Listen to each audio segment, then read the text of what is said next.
পাহাড়ে সক্রিয় একাধিক আঞ্চলিক সশস্ত্র সংগঠন, যাদের মধ্যেকার রক্তক্ষয়ী সংঘাতে প্রায় উত্তপ্ত থাকে 3 পার্বত্য জেলা। অপহরণ করে মুক্তিপণ আদায়, চাঁদাবাজি, হত্যাকাণ্ড, অস্ত্রের ঝনঝনানি সহ এসব বাহিনীর নানা অপকর্মের কারণে আতঙ্কে স্থানীয়রা।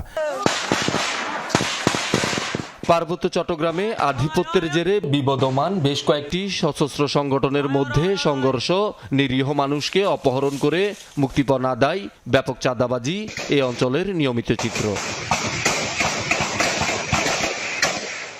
এসব সংগঠনের আছে নিজস্ব বাহিনী, আছে নির্দিষ্ট ইউনিফর্ম, ব্যবহার করে mortar shell, rocket launcher, LMG, SMG, AK-47, sniper রাইফেলের মতো ভারী ভারী সব অস্ত্র। খুব শক্তিশালী একটা দল। পার্বত্য চট্টগ্রামে হরহামেশাই মানুষ মরে যায় এবং কেউ অপহরণ করে অস্ত্র মুখে তুলে নিয়ে যায়। কিন্তু আমরা খুব আতঙ্কিত, কোনো পরিশোধ করতে পারছি না, মিটিং করতে পারছি না, কোনো এলাকার বাসাবাস করতে পারছি না।